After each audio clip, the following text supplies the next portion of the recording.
नमस्कार, आप सभी का स्वागत करते हैं हमारे चैनल पे और बात करने वाले आप लोग की बड़ी खबरों के साथ। तो पहली खबर आप लोग के सामने है कि नेशनल हेराइड मामले में सुनवाई का अंतिम दिन आज दिल्ली के रोज एवेन्यू कोर्ट में चल रही है सुनवाई। एंड ने सोनिया गांधी और राहुल गांधी पर 2000 करोड़ रुपए के एजेफल को हड़पने की कोशिश करने के लगाए गए हैं आरोप। राहुल गांधी और सोनिया गांधी के वकील की दलीलें पूरी। बीजेपी नेता सुब्रमण्यम स्वामी ने 2012 में दिल्ली के पटियाला हाउस कोर्ट में एक याचिका दाखिल कर नेशनल हेराइड अखबार को पैसों की हेराफेरी के लिए जरिए हड़पने का लगाया था आरोप। आज ब्राजील की यात्रा पर रहेंगे पीएम मोदी। आज ब्राजीलिया की राजकीय यात्रा करेंगे पीएम राष्ट्रपति लूला के साथ करेंगे द्विपक्षीय वार्ता। 2006 में स्थित भारत ब्राजील रणनीति समझदारी को आगे बढ़ाने की दिशा में अहम मानी जा रही है वार्ता। व्यापार में $20 बिलियन का लक्ष्य रखा। नवीकरण ऊर्जा, खनन, महत्वपूर्ण खनिज और अंतरिक्ष, स्वास्थ्य सेवा और डिजिटल इंफ्रा जैसे मुद्दों पर केंद्रित होगी ये द्विपक्षीय वार्ता। शिवाय अकाली दल के नेता विक्रम सिंह मजीठिया की याचिका पर होगी सुनवाई। पंजाब हरियाणा है कोर्ट करेगा सुनवाई। याचिका में मजीठिया ने अपनी गिरफ्तारी और रिमांड को अवैध बताते हुए इसे रद्द करने की मांग की है। मजीठिया ने इसे राजनीतिक प्रतिशोध का बताया है मामला। आय से अधिक संपत्ति और 540 करोड़ के कथित ड्रग मनी लॉन्ड्रिंग के मामले से जुड़ा है ये केस। कोर्ट ने पहले 4 जुलाई को स्थगित कर दी थी सुनवाई और पंजाब सरकार ने मांगा था जवाब। आज से शुरू होगा 58वां आसियान विदेश मंत्रियों का सम्मेलन और पोस्ट मिनिस्ट्रियल और कॉन्फ्रेंस। 11 जुलाई 2025 तक रहेगा ये सम्मेलन। मलेशिया के कुआलालंपुर में आयोजित होगा सम्मेलन। आसियान सदस्य देशों के विदेश मंत्री आसियान के बाहरी साझेदारों के साथ क्षेत्रीय और वैश्विक मुद्दों पर करेंगे चर्चा। सामविषयता और स्थिरता थीम्स के तहत इस आयोजन की मेजबानी करेंगे। मलेशिया सम्मेलन में म्यांमार क्षेत्र सुरक्षा, आर्थिक सहयोग और जैसे मुद्दों पर होगी विचार विमर्श। ये आयोजन आसियान की एकता और वैश्विक कूटनीति को मजबूत करने का होगा। मौका झोंका उड़ीसा भाजपा के नए अध्यक्ष का चुनाव। मौजूदा प्रमुख मनमोहन सामल दौड़ में सबसे आगे पहले ही 3 बार राज्य इकाई के अध्यक्ष रह चुके हैं। सामल वरिष्ठ नेताओं का दावा, केंद्रीय नेतृत्व को उनकी संगठनात्मक क्षमताओं पर है ज्यादा भरोसा।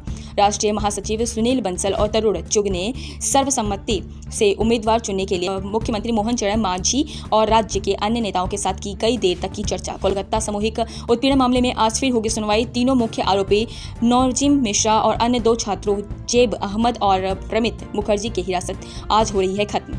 पुलिस कस्टडी बढ़ाने की कर रहे हैं मांग और मामले में एक और आरोपी सिक्योरिटी गार्ड की जमानत अर्जी कोर्ट में कर दी गई है खारिज। कोलकाता के लॉ कॉलेज में 24 वर्षीय छात्रा के शोषण की घटना को लेकर मचा बवाल। कांग्रेस अध्यक्ष मल्लिकार्जुन खड़गे का पोस्ट लिखा, बिहार में अवसरवादी डबल इंजन सरकार ने तबाह कर दी है कानून व्यवस्था। बोले, एनडीए गठबंधन ने बिहार को क्राइम कैपिटल बनाने में कोई कसर नहीं छोड़ी। ट्रंप ने 59 दिनों में 21 बार किया भारत पाक संघर्ष रुकवाने का दावा। कांग्रेस का पीएम मोदी पर हमला। जयराम रमेश ने पूछा, कब चुप्पी तोड़ेंगे पीएम मोदी। मतदाता पुनरीक्षा पर बोले संजय सिंह, कहा आप लोगों की नागरिकता पर उठा रहे हैं सवाल। ये बीजेपी की लोगों को मतदान से वंचित करने की है साजिश। की पोस्ट नीतीश कुमार और पीएम मोदी का AI फोटो शेयर। लिखा, दोनों अपनी कुर्सी बचाने के लिए बिहार को कर रहे हैं बर्बाद।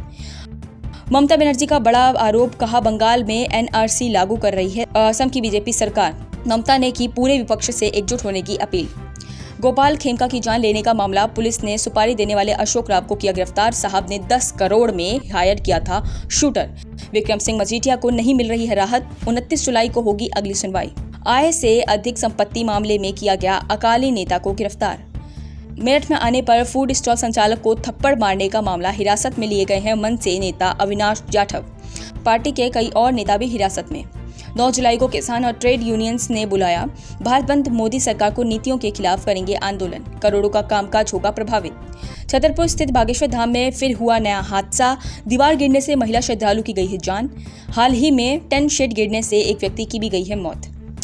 जान के बाद ब्राजीलिया में पीएम मोदी भारतीय समुदाय से की मुलाकात। ब्राजील के राष्ट्रपति लूला डा सिल्वा के साथ करेंगे द्विपक्षीय वार्ता। ईरान के राष्ट्रपति मसूद का बड़ा आरोप, इजराइल ने की उनकी जान लेने की कोशिश। हमले में अमेरिका का हाथ होने से किया इनकार। ट्रंप पर भड़के ब्राजील के राष्ट्रपति लुलाना। बोले, बदल चुकी है दुनिया, विश्व को शहंशाह की जरूरत नहीं। ब्रेक से जुड़ने वाले देशों पर टैरिफ को लेकर अमेरिकी राष्ट्रपति की टिप्पणी से बढ़ा विवाद। इजरायली पीएम नेतन्याहू ने अमेरिकी राष्ट्रपति डोनाल्ड ट्रंप को नोबेल पीस प्राइज के लिए किया नॉमिनेट। व्हाइट हाउस में सौंपा नामांकन पत्र। अमेरिका दौरे पर है नेतन्याहू अमेरिकी राष्ट्रपति ट्रंप ने टैरिफ डेडलाइन 1 अगस्त तक बढ़ाई। बांग्लादेश, जापान समेत 14 देश पर लगाया टैरिफ। म्यांमार, लाओस पर सबसे ज्यादा 40% का टैक्स। बैंक ग्राहकों के लिए राहत की खबर। अब तक 5 सरकारी बैंकरों ने हटाया न्यूनतम जमा पर शुल्क, और भी बैंक कर सकते हैं ऐसी घोषणा। अडानी पावर ने 600 मेगावाट की विदर्भ स्थित बिहार में वोटर लिस्ट वेरिफिकेशन मामले में सुनवाई को सुप्रीम कोर्ट तैयार। 10 जुलाई को होगी सुनवाई। मामले में अब तक 6 याचिकाएं दाखिल की गई हैं। 9 जुलाई को महागठबंधन करेगा चक्का जाम। बिहार में वोटर लिस्ट रिवीजन का है मामला। पटना पहुंचेंगे राहुल गांधी, आंदोलन का करेंगे नेतृत्व।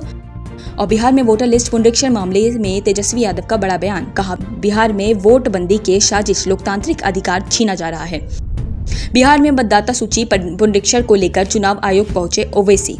कहा, हम SIR के खिलाफ नहीं, प्रक्रिया के लिए और समय दिया जाए। सबसे समान देशों की रिपोर्ट पर कांग्रेस ने उठाए सवाल, बताया धोखाधड़ी और बौद्धिक बेईमानी। कांग्रेस नेता पवन खेड़ा का बीजेपी सांसद कंगना रनौत पर बड़ा हमला। कंगना कह रही है उसके पास कोई पावर नहीं है तो उन्हें दे देना चाहिए इस्तीफा। मराठी भाषा विवाद पर संजय राव का बड़ा बयान। कहा, महाराष्ट्र में अगर मराठी नहीं बोली जाएगी तो क्या नेपाल, पाकिस्तान और बांग्लादेश में बोली जाएगी। कांग्रेस नेता प्रमोद तिवारी का बड़ा दावा। नीतीश कुमार के नेतृत्व में एनडीए का बिहार में इस बार होगा सफाया।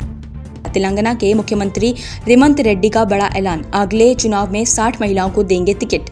कई पूर्व विधायकों और सांसदों सहित कांग्रेस के 28 पट्टीदार नेताओं ने राहुल गांधी को लिखा पत्र।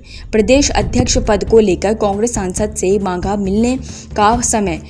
ब्रिक्स बैठक में रूस ने की ईरान संघर्ष को सुलझाने की मदद की पेशकश।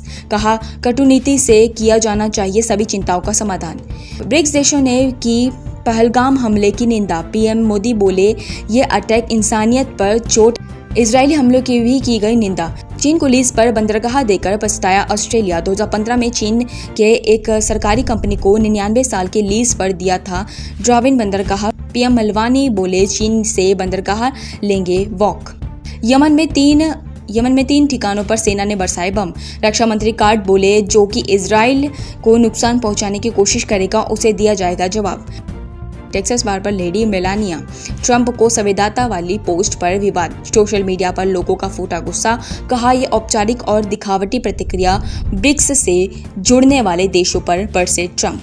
कहा, अमेरिका के हितों के खिलाफ जाने पर भुगतान भरना पड़ेगा 10% एक्स्ट्रा टैरिफ। अरबपति एलन मस्क ने लॉन्च की अपनी अमेरिका पार्टी। ट्रंप से नाराजगी के बीच सोशल मीडिया पर किया ऐलान। कहा, देश को 2 पार्टी सिस्टम से मिलेंगे आज़ादी। अमेरिका के टैरिफ के खिलाफ में भारत ने जवाबी शुल्क लगाने का अधिकार रखा। सुरक्षित एक सरकारी अधिकारी का दावा। ट्रंप ने टैरिफ पर 9 जुलाई तक की दी है डेडलाइन। राष्ट्रपति ने मानसून सत्र की तारीखों पर लगाई मुहर। हमले और ऑपरेशन सिंदूर जैसे मुद्दों पर सरकार को घेरेगा विपक्ष। महाराष्ट्र में जनवरी से मार्च के बीच 700 से ज्यादा किसानों ने ली खुद की जान। राहुल गांधी ने एक्सपोज में दी जानकारी। किसान को लेकर सरकार की नीतियों पर साधा निशाना। बिहार विधानसभा चुनाव को लेकर खबर। आम आदमी पार्टी ने किसी से भी गठबंधन नहीं करने का किया ऐलान। सभी सीटों पर चुनाव लड़ेगी पार्टी। सड़क सुरक्षा को लेकर सुप्रीम कोर्ट का अहम फैसला। ड्राइवर की लापरवाही से जान जाने पर नहीं मिलेगा बीमा क्लेम। कहा, आपकी लापरवाही के लिए बीमा कंपनी नहीं है जिम्मेदार।